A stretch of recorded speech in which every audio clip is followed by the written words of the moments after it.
Let's talk about the Browns before I let you go into your music. Oh, sorry. I got dinner. Out of time, everybody. Look at the time.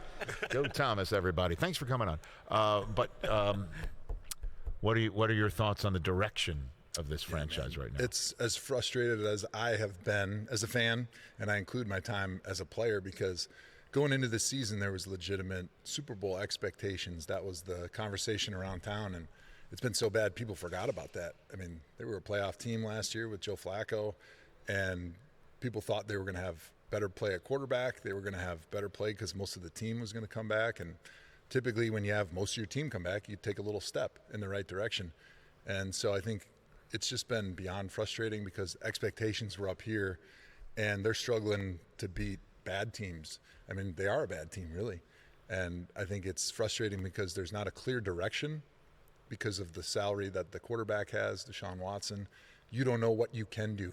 And then you look, okay, well, let's just say this offseason we're going to try to replace DeShaun and get a young quarterback in the draft.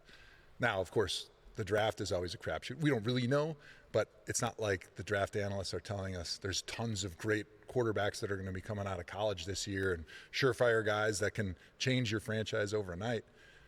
So I don't think there is a clear direction if it's a full teardown or if they just think, hey, this year was an anomaly. We can tweak a few things, keep a lot of the same guys together, and just try to survive with a small cap. And hopefully you get different results. Yeah, I mean, tweaking a few things would probably mean keeping DeShaun Watson and Andrew Berry after sending Zadarius Smith to Detroit, Amari Cooper to Buffalo. He had a press conference on Wednesday and had this to say on the subject of DeShaun. Really, our focus with DeShaun, I would say for any player with a season-ending injury and a major injury, is first and foremost with the recovery and to make sure that he gets healthy from the Achilles injury. Everything else we'll deal with at a later moment. How do you assess how he played, though, before he got hurt? Yeah, I would say, more broadly, Tom, we didn't play well. We haven't played well as a team, and we haven't played well as a unit on offense. And I think oftentimes when you don't play well on offense, obviously your starting quarterback and your play caller will get the most criticism.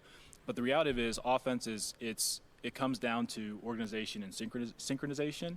And there's just a lot of shared ownership across the different position groups in terms of why we didn't perform.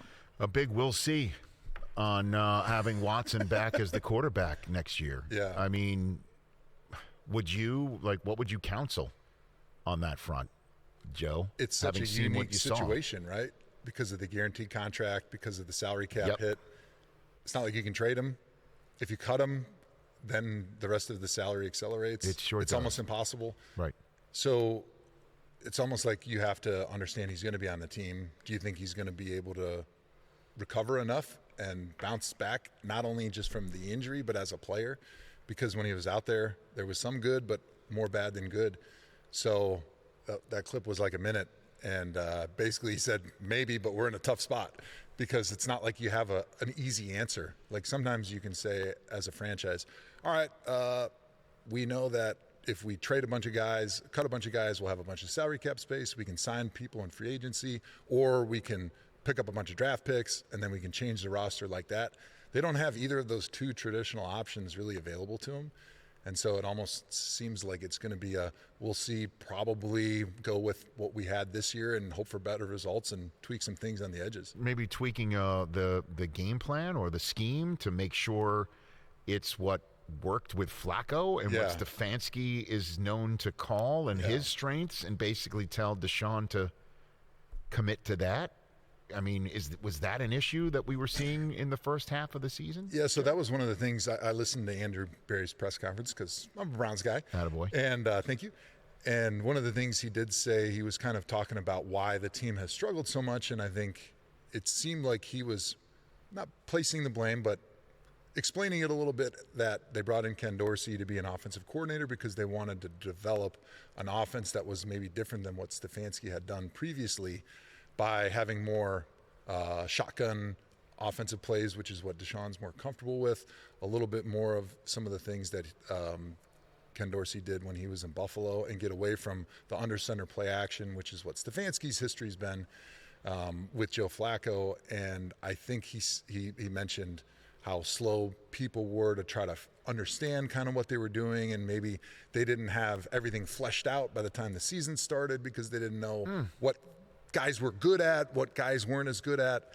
And so I think part of this might be, hey, let's not scrap the offense, but let's make sure we really take a critical look at what we're doing and what we're asking these guys to do, scrub down and find out, all right, what are the core concepts that we are good at, that DeShawn can do with this roster of guys that we have, and then maybe sort of extrapolate and highlight those things and just get rid of some of the stuff that they were having a hard time picking up on. To me, it would just be, and I don't know if I'm oversimplifying it, it would be, here's what we're good at. What the two-time coach of the year, Kevin Stefanski, is good at. Yeah, right. You know, that's what we're good at. And we have seen the good. We saw the good in DeShaun Watson before, in the game that he got hurt against Baltimore. He was the DeShaun, like that's as close to the Texans' DeShaun Watson that we've seen. He was terrific, and then all of a sudden it's like he's hurt. And like, oh my gosh, he's not only hurt, he's hurt for the season. Yeah. And then we saw what Flacco did. We saw what Jameis Winston did in his first start, although albeit not the second. Yes. But we did see like there are things that can be done. Yeah. And let's do those. Is that oversimplifying it? Or no, I think that's a great analysis, and I think potentially what they're going to do this offseason is say, DeShawn, we know you're comfortable in the shotgun, but we're just going to play under center because that's what Stefanski knows. That's what he's best at. That's Chubb's what these good guys at that too, right? It just opens up so much more that you can do in the rushing game when you are under center, because when you line up in the shotgun, defense immediately has that checklist in their minds of things you can't do anymore because the running back's not right behind the center. So they have so much of an easier time to be able to read and react when you do line up in the shotgun because you have a much fewer things in their menu of run plays that you can do.